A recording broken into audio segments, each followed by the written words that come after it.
Jadi hari ini kita akan belajar sebuah algoritma optimasi yang baru namanya Particle Swarm Optimization ya atau PSO ya. Ini saya ambil dari buku, cuman nggak tahu bukunya apa ya. Saya download dari internet. Ini nggak ada penulisnya. Oke, the particle swarm optimization algorithm is a population-based search algorithm based on the simulation of the social behavior of birds within a flock.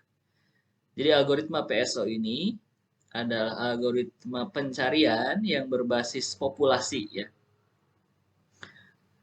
Maksud berbasis populasi itu sama seperti apa itu? Ant colony optimization ya.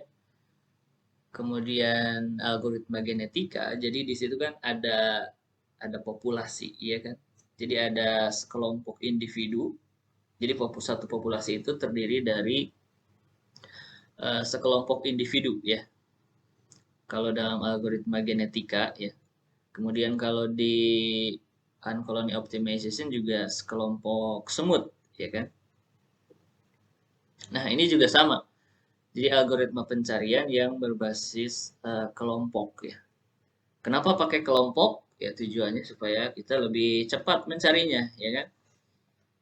Kalau sendiri, kalau tunggal individunya tentu akan butuh proses yang cukup lama ya kan. Ya coba aja bayangkan misalnya kita eh, mau mencari apa ya? Mencari koin yang jatuh di lapangan sepak bola misalnya. Coba kalau cari sendiri dengan bandingkan dengan cari apa dicarinya dengan kelompok gitu kan. Itu kan secara teori akan lebih cepat pencariannya secara kelompok ya kan. Karena kita sebar di beberapa titik, kemudian kita cari si koinnya. Koinnya itu misalnya kita anggap sebagai nilai optimumnya ya kan yang mau kita cari gitu. Nah, tapi kalau kelompoknya terlalu banyak, sebenarnya semakin banyak orang itu semakin bagus ya dalam kelompok itu. Semakin banyak individu itu akan semakin bagus, semakin cepat pencariannya, ya kan? Coba bayangkan tadi kalau ada lapangan sepak bola kemudian kita nyari dengan 10 orang dibandingkan dengan 30 orang misalnya, 3 kali lipatnya, maka boleh jadi yang 30 orang itu akan lebih cepat menemukan, ya kan? Nah, hanya saja semakin banyak orang atau individu dalam kelompok tersebut, maka beban komputasinya juga akan semakin besar. Nah, itu yang perlu dipertimbangkan, ya kan? Karena nanti kan ada iterasi beriterasi terus, gitu kan? Kalau cuma satu iterasi, oke lah. Sebanyak orang pun, sebanyak apapun individu mungkin kita bisa pertimbangkan. Tapi kan iterasinya akan banyak iterasi sehingga banyaknya individu dalam populasi dalam kelompok tersebut kita perlu perhatikan karena itu akan mempengaruhi waktu komputasi ya. Jadi PSO ini adalah algoritma yang ya sama dengan algoritma yang sebelumnya kita bahas. Jadi dia algoritma pencarian yang berbasis populasi. Based on the simulation, jadi berdasarkan simulasi dari perilaku sosial dari burung ya, within a flock ya, dari sekumpulan burung gitu ya, flock itu. Jadi flock itu identik dengan apa? Kelompok burung biasanya ya. Nah, jadi ini terinspirasinya dari burung ya. Sebenarnya burung ini hanya salah satu contoh saja sebenarnya, ya kan? Karena kalau kita lihat nama algoritmanya itu kan nggak ada istilah burung juga, ya kan? Nah, cuman inspirasinya salah satunya dari burung. Nah, the initial intent. Jadi maksud awal dari konsep swarm, oke, swarm itu kelompok ya, apa? Ya kawanan gitu ya atau kelompok. Kalau di apa? And colony itu sama dengan koloni lah. Koloni itu kan kelompok juga ya. Nah, swarm itu kelompok. Nah, jadi maksud awal dari konsep kelompok partikel ini itu adalah untuk mensimulasikan secara grafik ya, the graceful and unpredictable choreography. Jadi the graceful itu keanggunan. The koreografi yang tidak bisa diprediksi dan anggun dari sekelompok burung ya. Graceful ini anggun ya, kata sifat untuk koreografi, dan unpredictable ini kata sifatnya juga dari koreografi ya. The ini kan menunjukkan kata benda ya. Koreografi ini kata sifatnya, graceful dan unpredictable ya. Jadi koreografi itu tahu gerakan burung ya, dari sekelompok burung. Nah, katanya itu jadi meniru atau mensimulasikan ya bagaimana perilaku sosial dari sekelompok burung yang melakukan koreografi. Itu kan unpredictable ya, dia bisa merubah gerakannya tiba-tiba gitu ya menjadi bentuk yang lain, dan itu anggun ya. Kalian pernah lihat nggak videonya? Nanti saya coba putar ya. With the aim of discovering, dengan tujuan apa? Tujuannya adalah menemukan pola yang menentukan the ability of bird, kemampuan si burung itu untuk to fly synchronously, untuk terbang bersamaan ya, secara sinkron. And to suddenly change, dan kemudian merubah secara tiba-tiba arahnya ya, with a regrouping in an optimal formation, dengan membentuk lagi kelompok ya dengan dalam sebuah formasi yang optimal. From this initial objective, dari tujuan awal ini, konsep tersebut ya, konsep PSO ini atau konsep dari ya perilaku burung tersebut itu berevolusi menjadi sebuah algoritma optimasi yang efisien dan sederhana ya. Yang sederhana dan efisien. Oke, kita coba lihat video sekelompok burung yang menari secara sinkron.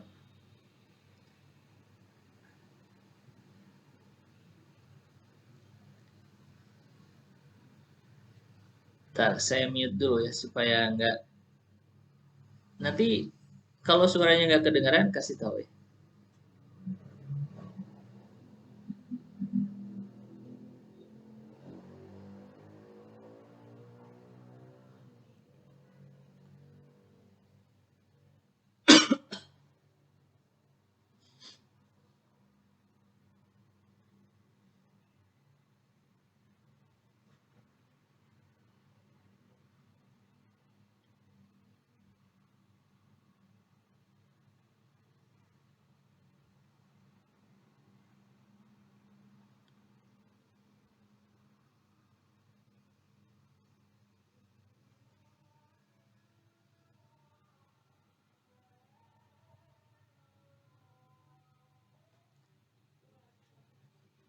Suaranya nggak ada ya?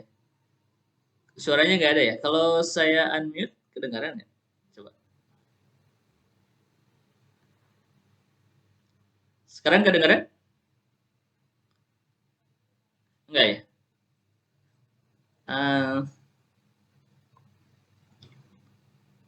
Gimana supaya suaranya keluar ya?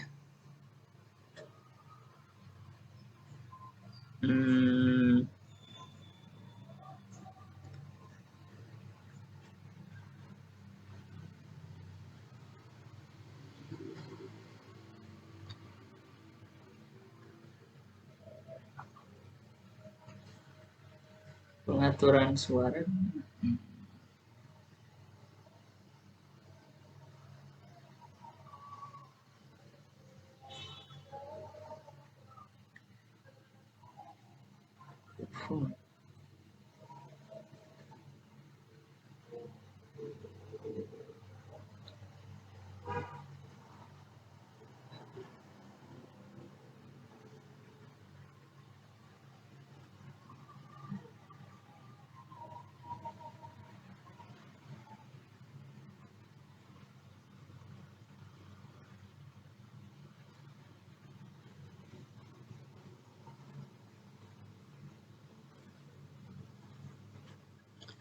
Oke, saya belum tahu caranya. Sebenarnya ini yang suaranya nggak terlalu penting ya. Oke, lihat aja videonya ya. Oke, jadi lihat bagaimana perilaku burung-burung ini.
Oke, jadi itu kilasan videonya yang berdurasi sekitar 5 menit ya.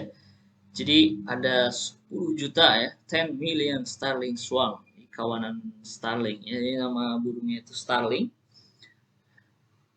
Dan kalau kita lihat tadi ya, dia bergerak menari secara sinkronis ya, Insya Allah ya ciptaan Allah ini. Dan ini terjadi di Eropa Utara ya, kalau tadi saya dengar. Dan ini terjadi di periode bulan tertentu ya, Oktober sampai sampai Maret atau apa ya gitu ya. Jadi ada periodenya si burung-burung itu biasanya ya gitu terbang ke situ. Cuman ada sisi apa negatifnya tadi ya. Ternyata si kawanan burung-burung tersebut itu menghasilkan sekitar 7 ton apa bird poo. Jadi kotoran burung ya. Si kotoran burungnya kira-kira 7 ton dari 10 juta burung itu. Dan kita lihat tadi ya, jatuh ke jalan, jatuh ke mobil gitu ya. Kotor sekali. Cuman satu hal yang perlu kita tiru adalah bagaimana orang-orang di situ, bagaimana pemerintah di situ itu tidak memusnahkan tanda petik si burung-burung itu, iya nggak?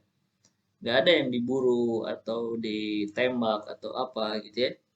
Tapi yang ada adalah diusir ya, pakai tadi kan ada orang yang pakai APD ya, pakai APD kemudian bawa kayak toa gitu. Nah, ternyata dengan suara yang dibunyikan dari dari si toa tersebut itu bisa mengusir kawanan burung ya. Mungkin frekuensinya diatur supaya si burung-burung itu dia nggak suka gitu dengan eh, suara tersebut yang akhirnya dia pergi gitu. Nah, itu yang perlu kita tiru ya, bahwa burung-burung ini adalah makhluk hidup juga. Jadi jangan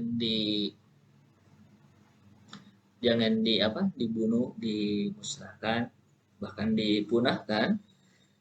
Eh, tapi ya disuruh pindah gitu lah tempat tempat singgahnya. Mungkin itu yang perlu kita tiru ya, khususnya di negeri kita ya.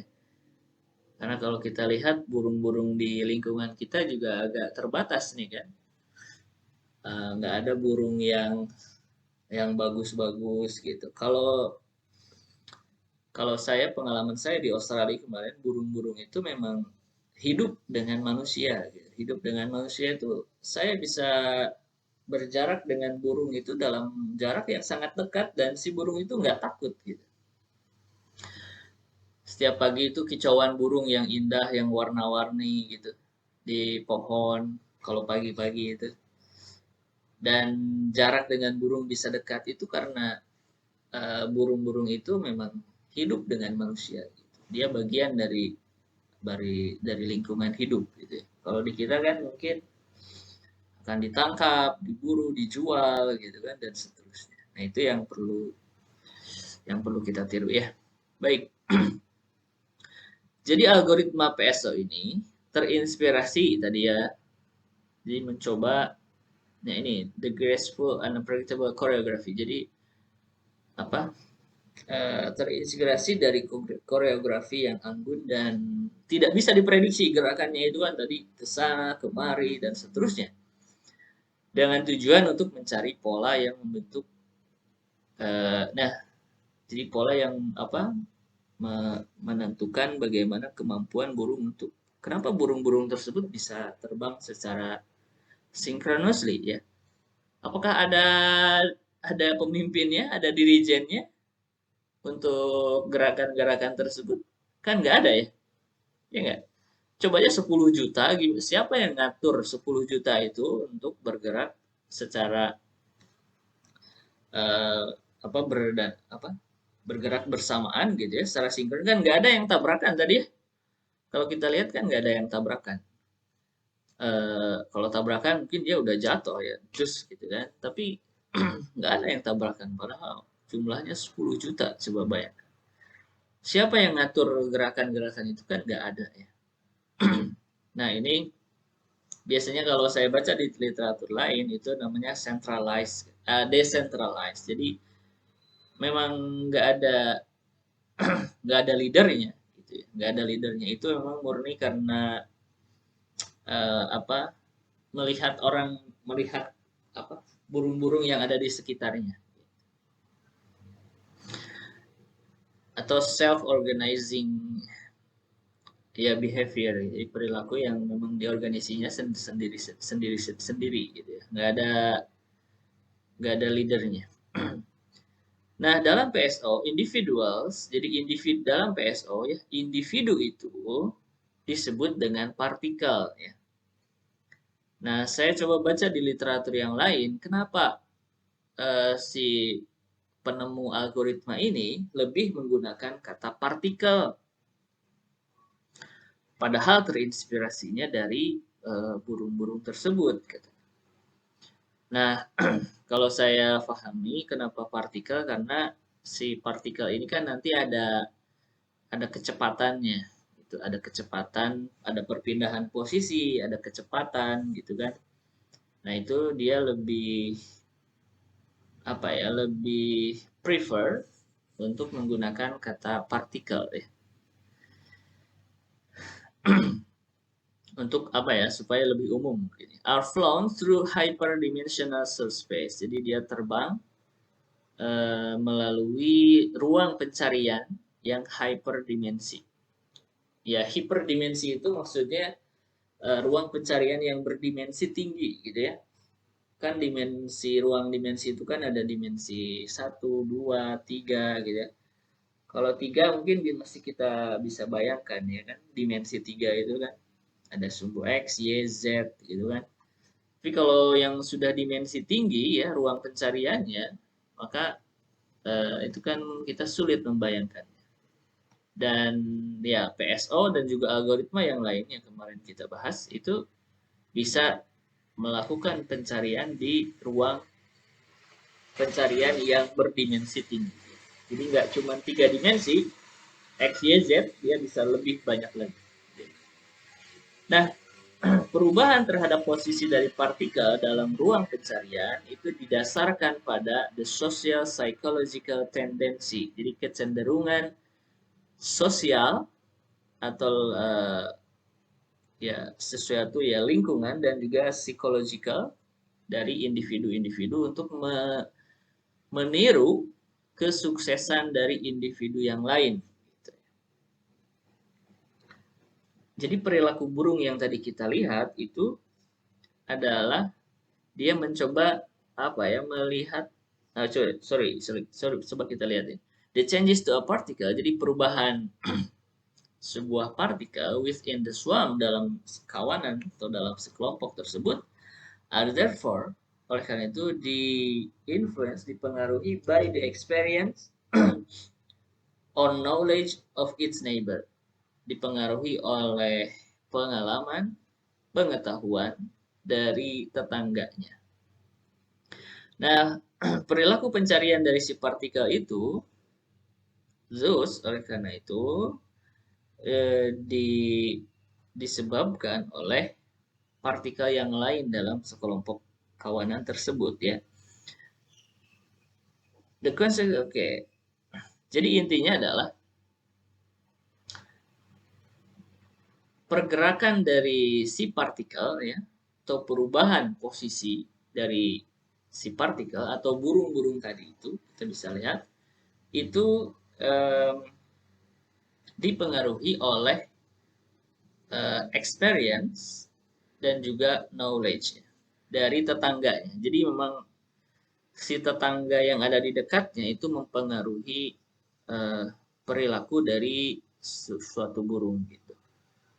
Nah, jadi dia terbang kemana, dia ngikuti aja, ikuti yang ada di tetangganya. Gitu. Oke, coba kita lihat. Oke, langsung aja ke teorinya ya. Nah, ini ada 16.1, ada Basic Particle Swarm Optimization. Jadi dasar-dasar dari PSO ya. Individuals in a particle swarm, jadi individu dalam sekelompok partikel itu mengikuti perilaku yang sangat sederhana, ya, yaitu meniru kesuksesan dari individu yang ada di sekitarnya dan kesuksesan dirinya sendiri. Jadi perilaku si partikelnya itu sekali lagi dia emulate itu meniru kalau nggak salah. emulate, iya betul. Meniru kesuksesan dari lingkungannya dan juga kesuksesan dirinya sendiri. The collective behavior that emerges. Nah, perilaku kolektif yang muncul, kenapa bisa ada semuanya bisa apa? Bisa kolektif ya, bisa bareng-barengan gitu ya dalam perilaku tersebut. From this simple behavior is that of discovering optimal region. Jadi menemukan daerah yang optimal of a high dimensional search space ya. Jadi pencarian ya solusi optimal lah intinya. Tapi kalau di sini region yang optimal of a high dimensional. Jadi ruang pencarian yang berdimensi tinggi ya. Intinya mencari, kalau yang burung itu tadi kan maksudnya mencari pola ya, mencari pola yang apa? Mencari pola yang membuat si burung-burung itu bisa terbang secara bersamaan gitu ya. Tapi dalam konteks optimasi ya, tujuannya itu adalah mencari ya solusi optimal ya dari ruang pencarian yang berdimensi tinggi gitu ya. Oke, nanti kita lihat bagaimana isi dari PSO ini. Coba lihat di sini, algoritma PSO itu maintains a swarm of particle where each particle represent a potential solution. Jadi sama saja dengan konsep algoritma yang berbasis populasi, bahwa setiap partikel itu merepresentasikan sebuah solusi yang potensial. In analogy with evolutionary computation paradigms, jadi kalau kita analogikan dengan paradigma komputasi evolutionary ya, yang pakai misalnya algoritma genetika, a swarm ya, si sekelompok atau kawanan itu similar to a population, jadi mirip dengan populasi, sedangkan partikel itu sama dengan individu.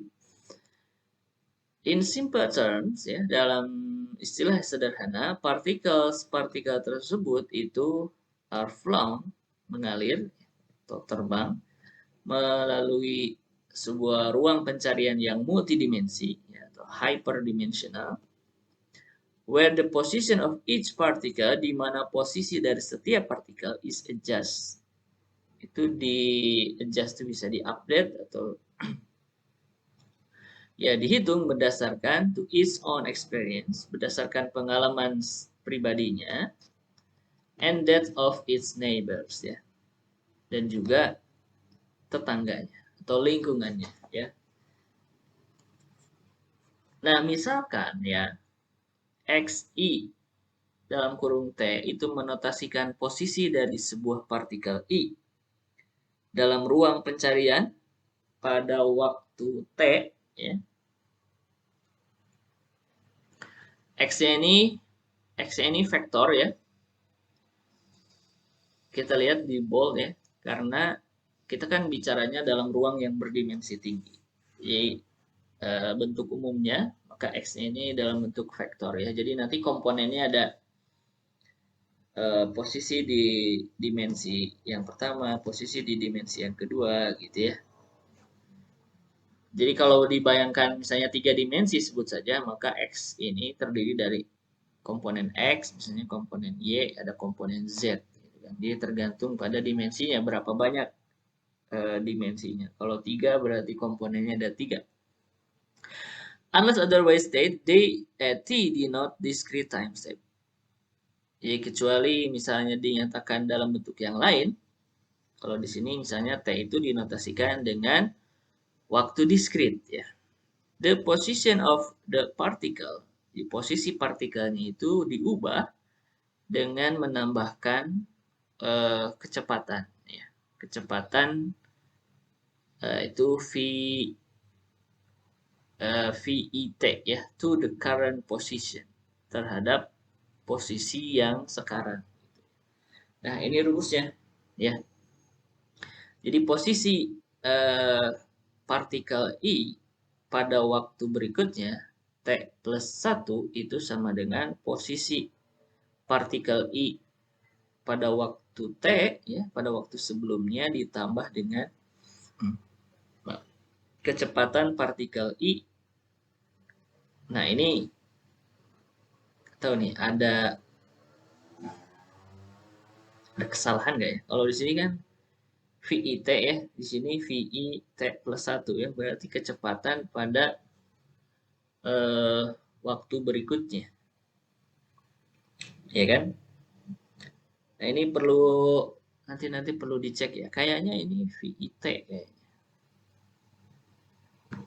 Karena iya benar. Ini ada kesalahan. Ini harusnya VIT ya. Karena lihat di sini kan VIT ya, kecepatan pada eh, waktu sebelumnya. Ya kan karena pada kecepatan pada waktu berikutnya kan belum dihitung ya. Ini kan kita sedang menentukan posisi ya atau titik koordinat pada waktu berikutnya yang dihitung berdasarkan posisi sebelumnya ditambah dengan kecepatan ya. Jadi kalau saya tuliskan di sini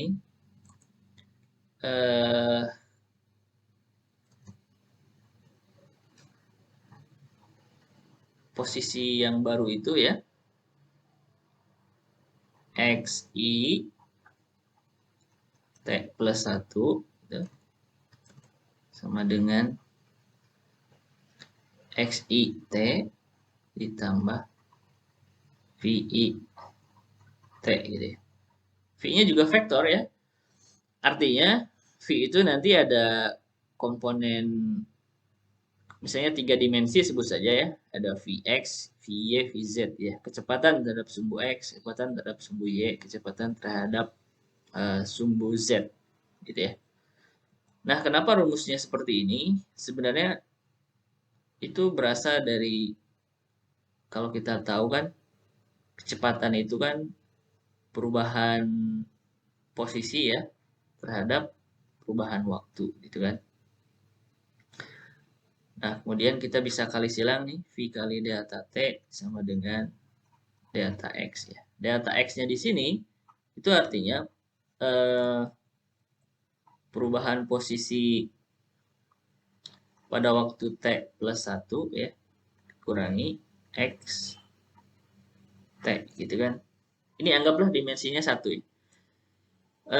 Kemudian di sini delta T-nya itu kan kalau di sini kan T plus 1 dengan T ya kan selisihnya kan berarti selisihnya 1 ya kan. Jadi kita bisa sebut ini sama dengan 1 ya. Berarti di sini cuma V gitu kan.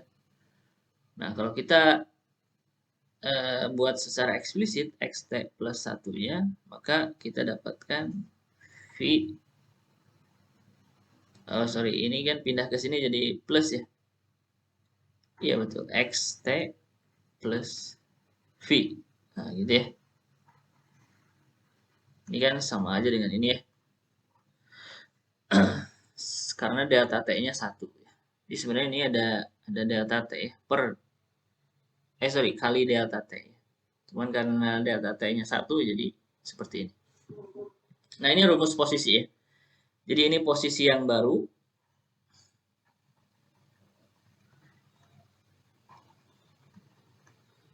Dihitung dari posisi yang lama ya. Nah, ini kecepatannya. Oke. Nah, di mana XI0-nya, jadi posisi partikel I pada waktu ke-0, itu adalah bilangan acak ya. Ini kita lihat tandanya seperti ini. U, ini berarti distribusinya uniform, ya, uniform distribution, dalam range X min dan X max ya. Jadi posisi si partikel I-nya itu awalnya dibangkitkan secara acak ya di antara X min sampai X max yang berdistribusi uniform gitu. It is the velocity vector that drives the optimization process and reflects both the experiential knowledge of the particle. Ini tuh it-nya kemana ya? itu adalah vektor kecepatan yang yang mendrive, yang mengarahkan pada proses optimasi dan merefleksikan baik itu pengetahuan yang berdasarkan pengalaman dari si partikel tersebut dan juga social exchange information. Jadi informasi yang diperoleh dari lingkungan, gitu ya, from the particles neighborhood. Nah, apa yang dimaksud dengan experiential knowledge ya, pengetahuan berdasar pengalaman. Jadi kan si partikel itu kan akan bergerak ke satu posisi ke posisi lain gitu kan. Nah, dari pengalaman si partikel tersebut dalam bergerak dari satu posisi ke posisi lain itu akan menghasilkan sebuah pengetahuan ya. Pengetahuannya nanti tentang apa ya? Tentang posisi terbaiknya. Oke, nanti kita akan coba bahas di di sini juga ada sih. Oke, ini disebut ya pengetahuan berdasarkan pengalaman itu disebut dengan kognitif komponen ya, komponen pengetahuan gitu dari si partikel tersebut, which is proportional to the distance, yang itu merupakan proporsional terhadap jarak dari partikel tersebut from its own base position ke posisi terbaiknya, refer to as particle base position found. Oke, jadi si partikel itu kan bergerak dari satu posisi ke posisi yang lain, dan dari pengalaman dia bergerak, mungkin dia akan menemukan posisi terbaiknya di mana. Nah, jarak antara posisi si partikel saat itu dengan posisi terbaiknya itu adalah kognitif komponen ya, pengetahuan atau komponen pengetahuan ya. Nanti saya akan analogikan ya supaya mungkin lebih mudah difahami. The socially exchange information, informasi yang didapat dari lingkungan ya, is referred to as the social component of the velocity equation. Itu merupakan komponen sosial ya, atau komponen lingkungan dari persamaan kecepatan ya. Oke, jadi maksudnya adalah kalau saya analogikan ya, misalnya kalian persiapan mau mau ujian misalnya, atau siswa lah, kita analogikan siswa aja ya. Siswa itu kan ada kelas paralel ya. Mungkin waktu di SMA itu kan biasanya teman seangkatan itu kan ada beberapa kelas ya. Misalnya ada kelas A, kelas B, kelas C. Sebut saja ada 3 kelas ya kan. Nah, setiap orang itu kan punya kemampuan yang berbeda-beda awalnya, ya kan?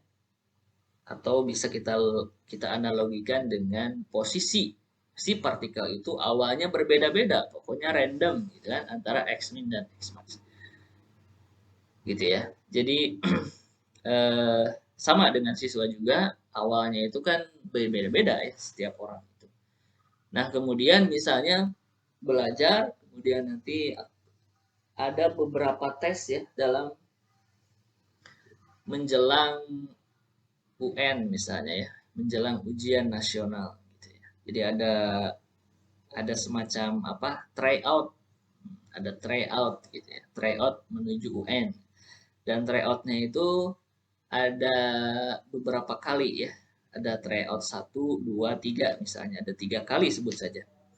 Nah, di tryout 1 itu setiap siswa dapat nilai, ya kan? Nah, di tryout 2 setiap siswa itu dapat nilai. Di tryout 3 setiap siswa juga dapat nilai ya. Nah, nilai-nilai tryout 1, 2, dan 3 kita bisa analogikan sebagai perubahan posisi dari partikel. Itu kan berubah-ubah dari setiap waktu ya. Pada waktu T di sini, pada waktu T plus 1 di sini, pada waktu T plus 3 di sini. Bisa dibayangkan seperti itu?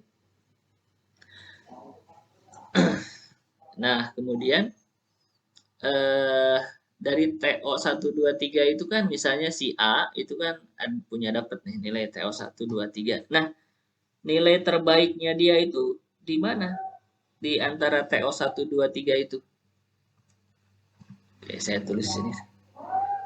Ya, jadi ini ada TO1 ya, TO2, TO3 gitu ya. Nah, dari ketiga TO ini, si A ini ya, mana yang terbaik? Misalnya sebut saja TO2 ini yang terbaik. Nah, maka ini disebut dengan personal best ya. Kalau dalam PSO ini disebut dengan personal best position, gitu kan. TO2 ini adalah personal best position. Jadi kemampuan terbaiknya lah dalam selama tryout gitu kan. Nah, yang disebut dengan komponen kognitif itu adalah jarak antara partikel tersebut dengan its own best position, dengan posisi terbaiknya gitu ya. Jadi ketika si A ini misalnya mendapatkan nilai TO3 ya, maka disebut komponen pengetahuan itu adalah jarak antara ya selisih antara nilai TO3 dengan TO2. Jadi dengan kemampuan terbaik. Nanti kalau ada TO berikutnya, ya berarti selisih antara TO4 dengan TO2. Kalau misalnya TO4 masih lebih kecil dari TO2 nilainya, ya kan? Nah, itu disebut dengan personal best position ya. Jadi posisi terbaik dari si individu tersebut atau si partikel tersebut. Kalau social komponen, apa yang disebut dengan social komponen? Itu adalah komponen sosial. Dia didapat dari lingkungan ya. Dari lingkungan itu maksudnya adalah misalnya tadi ada kelas A, kelas B, kelas C, ya kan? Nah, eh, sorry, sebelum ke situ. Di kelas A ya, ini kelasnya sama ya. Saya tulis. Di kelas A, siapa yang mendapatkan nilai yang terbaik selama TO misalnya, yang terbaik itu namanya adalah si Z misalnya, gitu ya. Si Z, bukan si A nih. Si A itu nilai terbaiknya TO2, tapi bukan yang terbaik di kelasnya ya. Yang terbaik di kelasnya adalah si Z, gitu kan. Nah, informasi Z ya atau jarak antara hasil dari TO-nya dia dengan kemampuan terbaik yang ada di kelas ya atau nilai terbaik yang ada di kelas itu disebut dengan social komponen ya.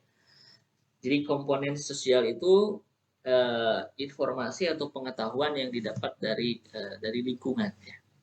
Nah, gitulah analoginya ya. Nanti kita coba explore lebih dalam di ini nih, di bagian berikutnya. Nah, originally two PSO algorithms ya. Uh, jadi pada awalnya ada dua algoritma PSO yang dikembangkan ya, which differ in the size of their neighborhoods. Yang itu apa? Yang berbeda ya. Perbedaannya itu dari ukuran ketetanggaannya. Oke, nanti nyambung dengan analogi ini ya.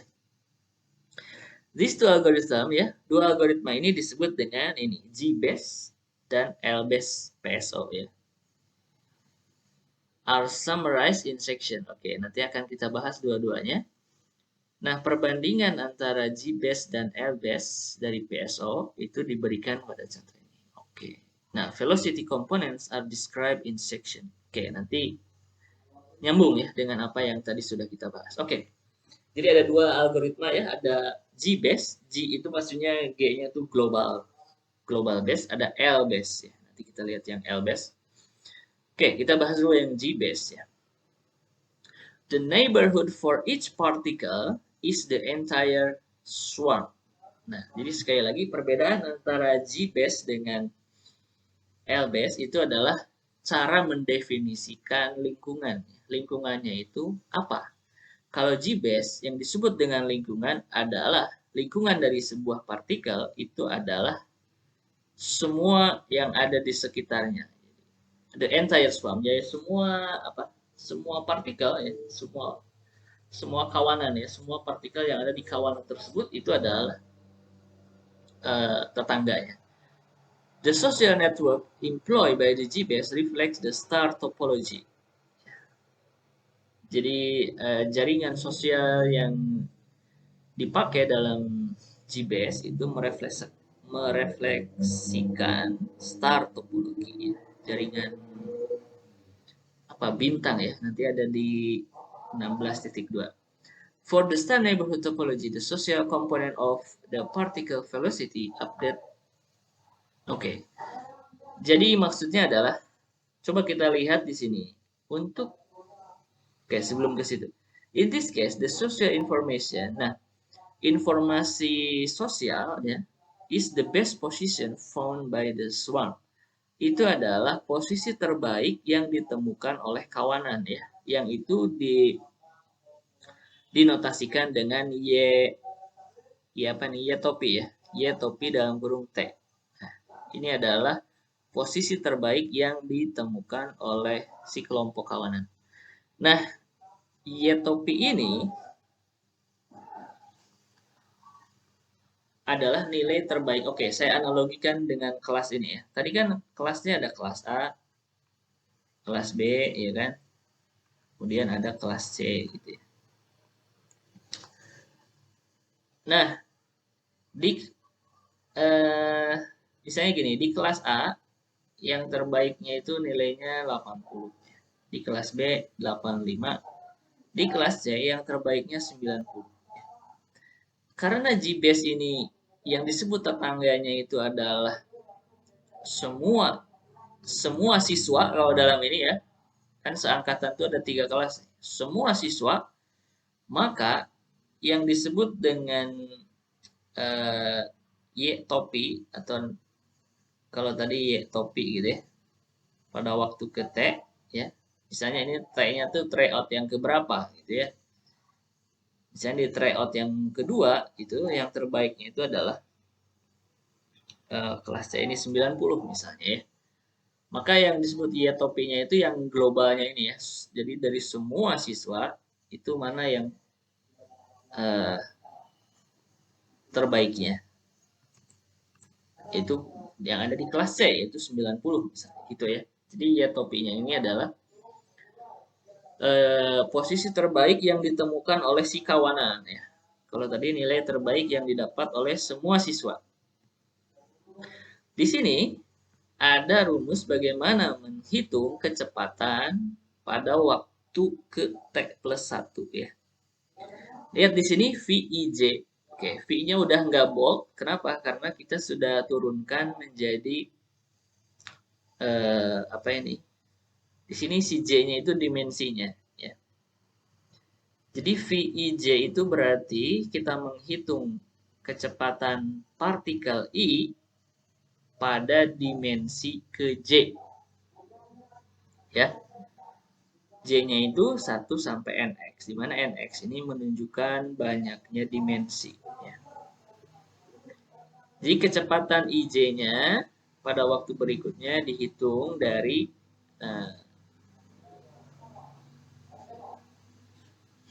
kecepatan pada dimensi ke J di waktu sebelumnya.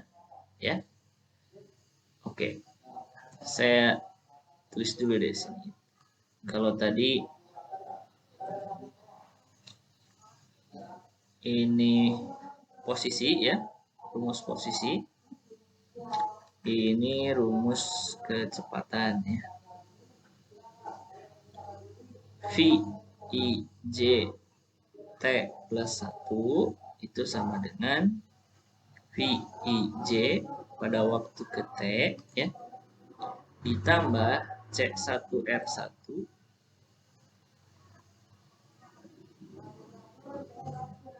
R1J ya, kali T kurung YIJ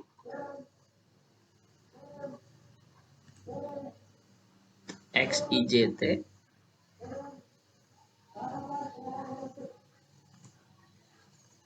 C2 plus C2 R2J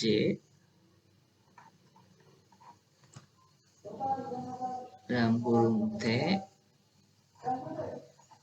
Y topi, J, T, min, X, I, J.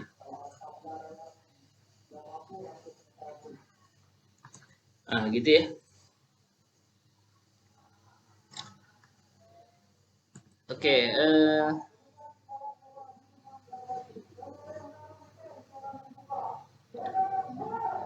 nah ini menunjukkan apa? Kecepatan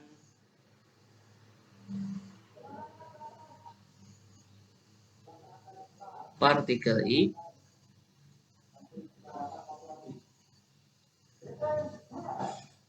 pada dimensi J pada waktu ke T plus 1 gitu ya. Pada waktu berikutnya. Ini pada waktu sebelumnya. Oke.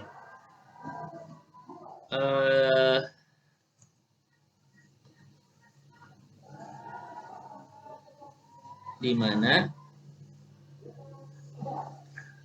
J itu 1 sampai NX ya. NX ini banyaknya dimensinya.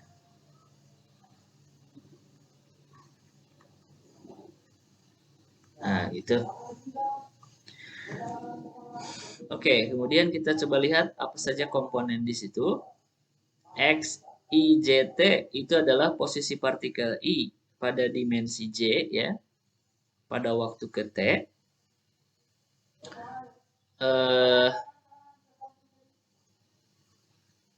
Kan di sini ada X, Y, Z ya.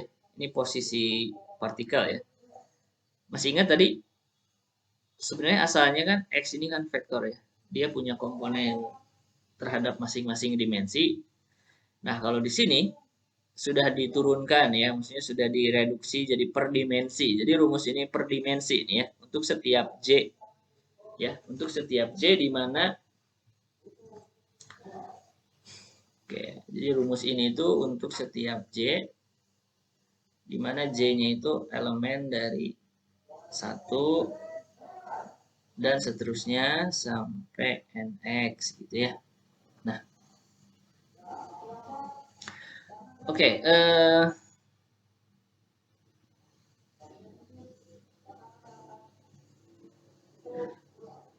kemudian CI dan C2-nya apa? CI dan C2-nya itu adalah positive acceleration constant. Jadi dia itu konstanta percepatan yang positif ya. Kalau diterjemahkan, CI C2 ini adalah konstanta percepatan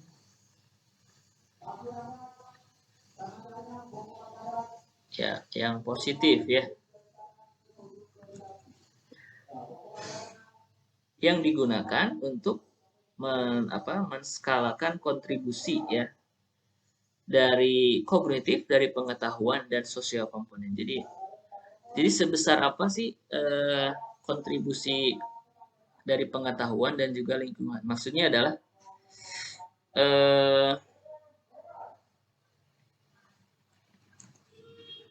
ya lihat di sini ini sampai sini ini disebut dengan komponen pengetahuan ya atau kognitif komponen. Pengetahuan.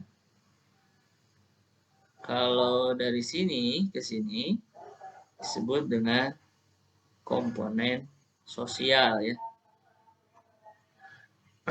Kenapa ini disebut komponen pengetahuan? Lihat di sini. Selisih antara XIJ posisi dia saat itu dengan YIJT itu adalah posisi terbaiknya selama ini ya. Jadi YIJT itu adalah posisi terbaik partikel I ya.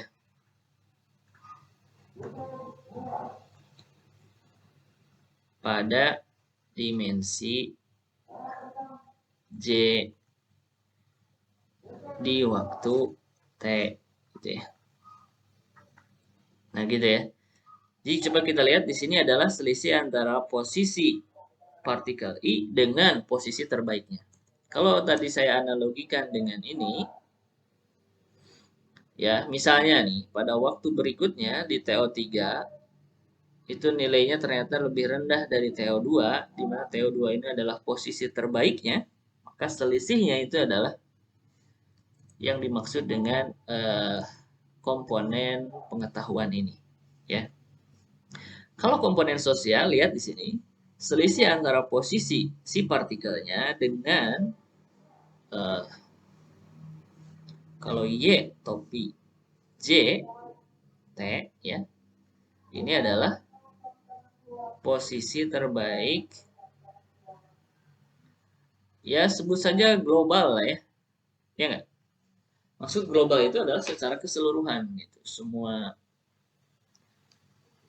pada dimensi J, keseluruhan ya, pada dimensi J. Kalau analogi ini, Y topinya adalah ini 90 ini, jadi ya, jarak antara TO3 dengan 90. Nah, itu adalah komponen sosial ya, komponen yang didapat dari lingkungan ya. Jadi kalau ini komponen pengetahuan itu bicaranya dengan kemampuan terbaik dari si individu itu, si partikel itu. Kalau komponen sosial selisihnya dengan solusi apa ya, solusi terbaik dari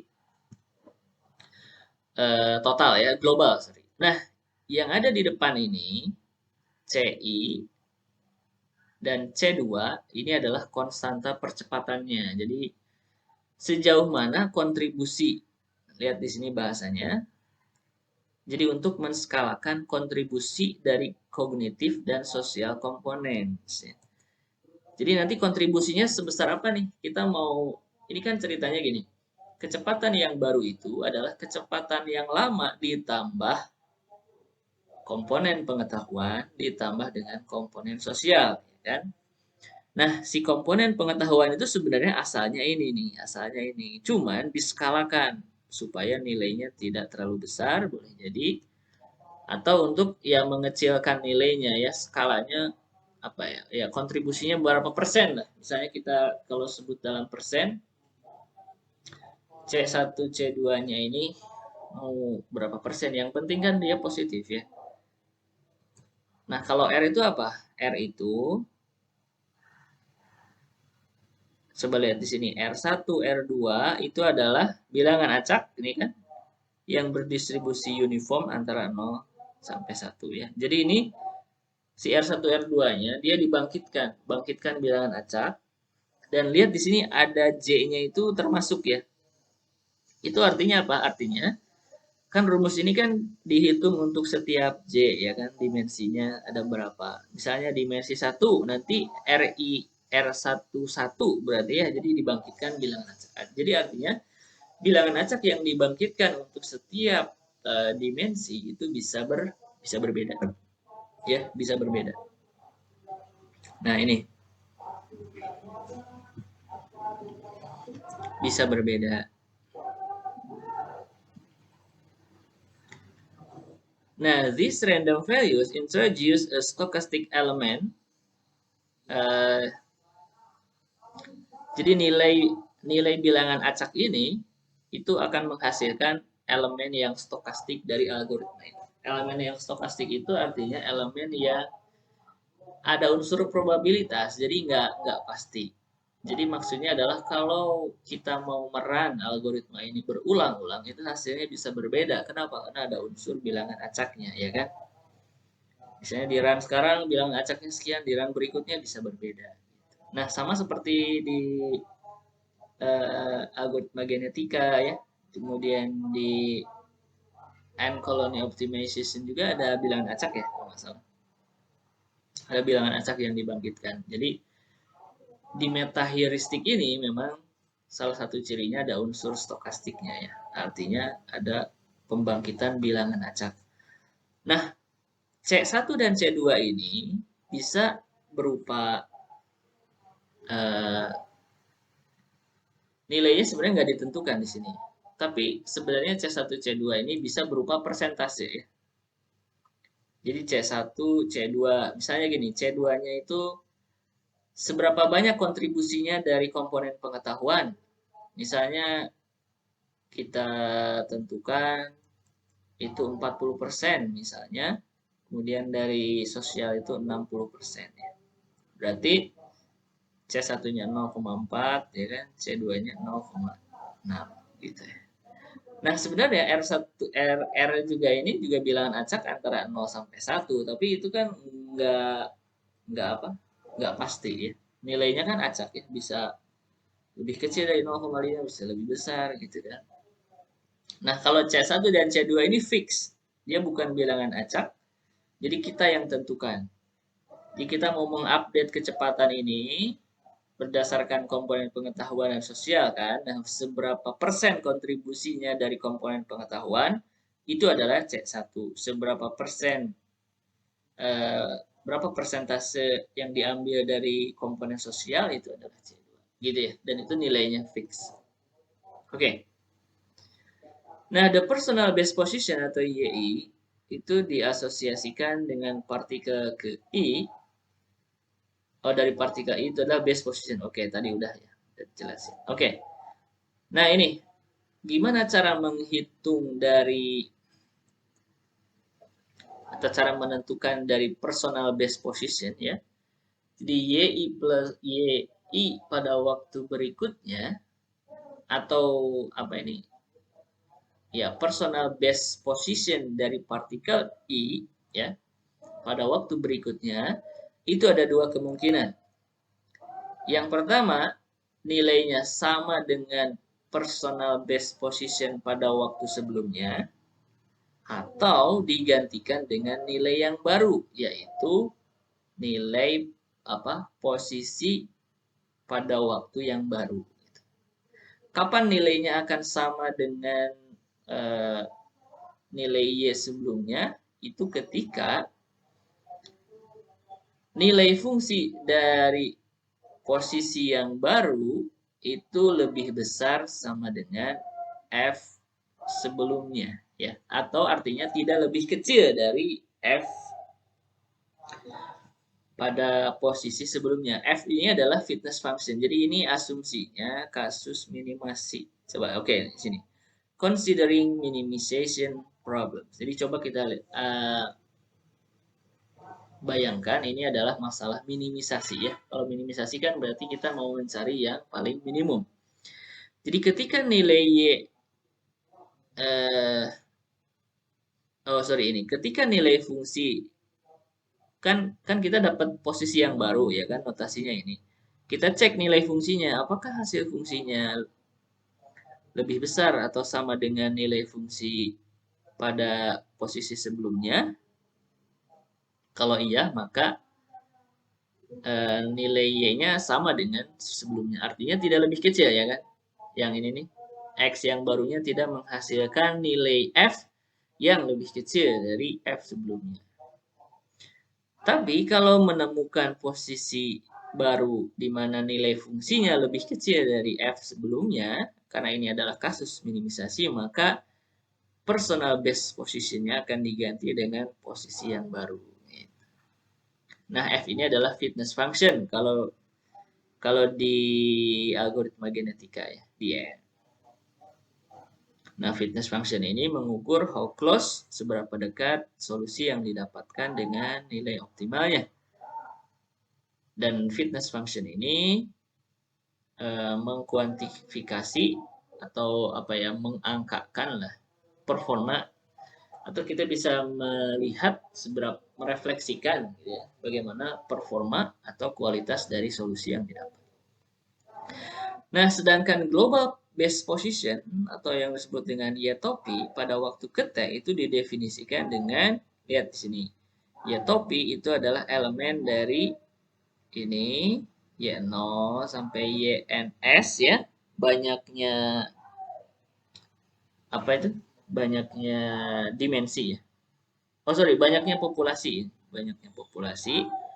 Kemudian di mana F Y topinya itu adalah minimum dari semuanya gitu ya. Jadi mana yang paling minimum dari posisi terbaik dari setiap partikel itu diambil minimumnya dan itulah Y topi. Di mana NS adalah the total number of particles in the swarm. Oke, itu sepertinya udah jelas ya bagaimana global base position. Nah, bisa juga ditulis dengan seperti ini notasinya. Ya, topi sama dengan minimum dari, sorry, ya bisa juga dipilih dari from particles of the current swarm. Bisa juga dipilih dari current swarm itu maksudnya ya kawanan saat ini ya pada waktu ke T. Jadi dicari minimumnya nih. Jadi beda kan ya kalau ini Y global itu diambil dari Y terbaik dari setiap individu, ya kan? Pada waktu, jadi maksudnya adalah gini, misalnya peserta itu kan, siswa itu kan ada dari si A sampai si Z, ya kan? Nah, kalau yang ini, nilai globalnya itu dipilih dari nilai terbaik dari setiap siswa, entah itu TO yang keberapa, pokoknya nilai terbaiknya itu dicari yang itu maksimasi ya. Kalau ini minimasi ya, oke berarti saya cari, maksudnya dianalogikan ya, dicari yang maksimum ya.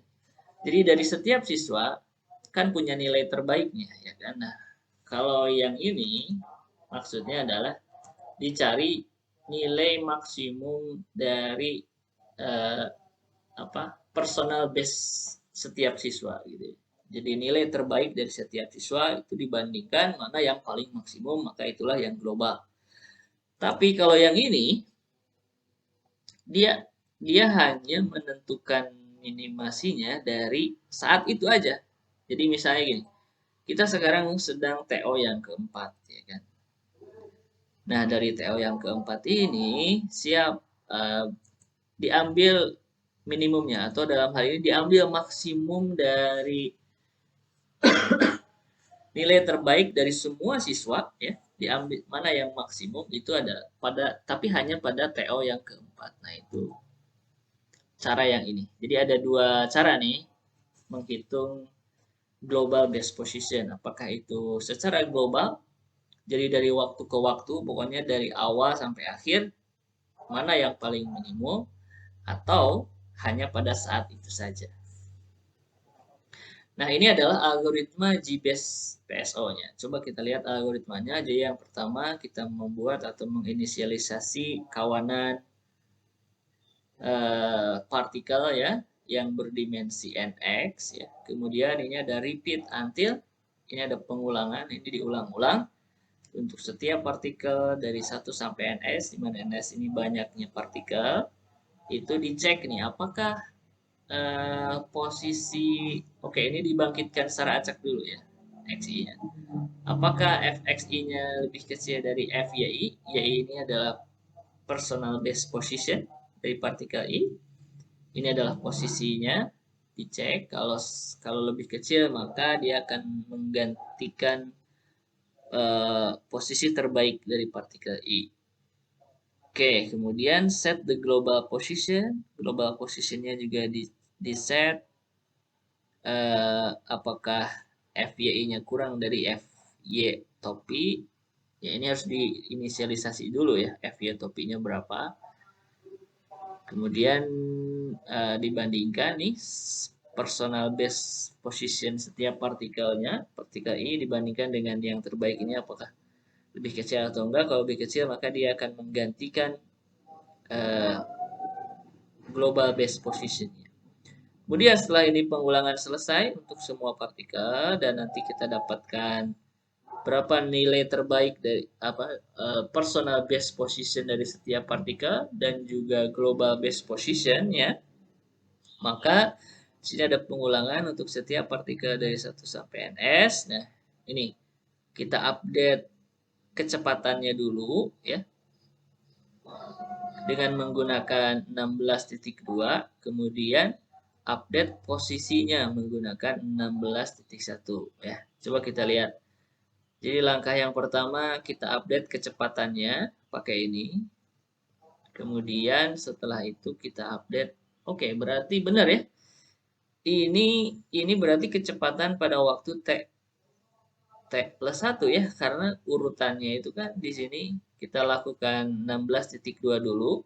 Setelah kita dapatkan kecepatan pada waktu berikutnya, T plus 1, maka dipakai untuk mengupdate posisi pada waktu berikutnya.